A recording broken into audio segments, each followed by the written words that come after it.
Hello and welcome to the journal.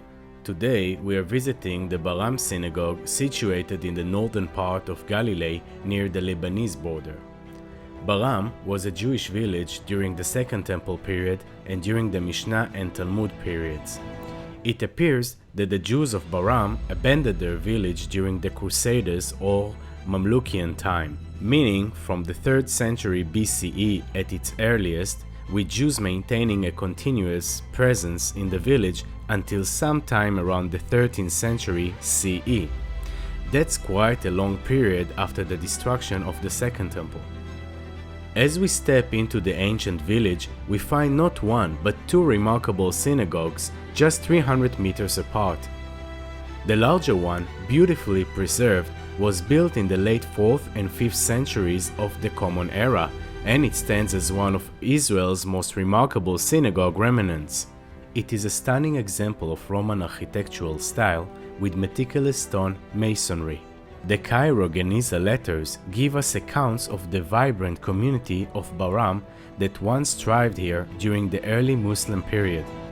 The Geniza, by the way, is a storage room in Jewish synagogue or cemetery where people can place out-of-use sacred Hebrew text prior to proper cemetery burial, since they are considered sacred.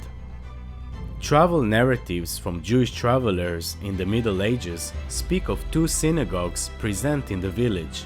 In Shmuel bar Rabbi Shimshon's book, written in 1210 of the Common Era, he describes the village of Baram, where he found a very beautiful synagogue with its walls still standing, along with a Bet Midrash above, which is a hall dedicated for Torah study, and the tomb of Obadiah the prophet just below.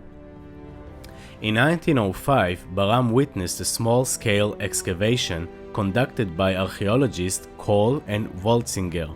This site was later reconstructed and maintained by the Department of Antiquities and Museums along with the National Parks Authority.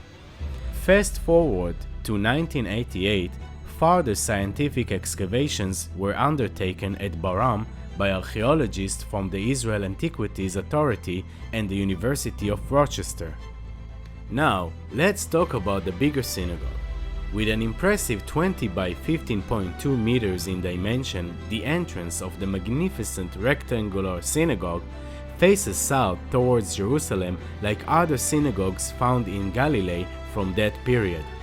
As we approach, you will notice an entry hall which is called a portico, consisting of 6 majestic columns. This entry is unlike any other synagogue in the area. Nearby, there is a cistern, a practical addition to support the community. As we enter the synagogue, we see 3 portals. The central one, decorated with a finely curved wreath, welcomes us in. The grapevine and grape clusters carvings show evidence of craftsmanship from the past, and on either side we cannot miss the enigmatic remnants of 2 winged figures. Above the right entrance, we can observe on the top lintel an Aramaic inscription, still faintly legible after centuries of weathering, revealing the name of Elazar, the son of Yodan, who is said to have built it. Inside, the prayer hall follows the typical design of Galilean synagogues. Its interior walls, once decorated with plaster, now boast a rugged appearance. Rows of columns form a U-shape, providing support for the second story and the ceiling. The floor of the hall consisted of stone slabs, and originally benches lined the interior. Archaeologists even found a lion statue which likely once stood near the ark. Now let's shift our focus to the smaller synagogue. Back in 1865, a British survey team carefully photographed the remaining elements of the small synagogue.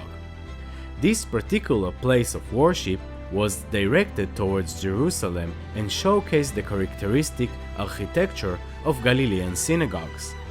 The lintel, similar to the one discovered in the larger synagogue, bear an inscription that read, "Peace in this place and all of Israel.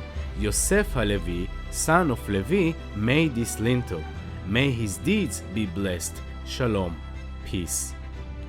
Currently, the original lintel rests in the Louvre Museum in Paris, while a replica is exhibited at the Louvre Museum on Kibbutz Baram. Since 1966, this site has been designated as a national park, protected and managed by the Israel Nature and Parks Authority.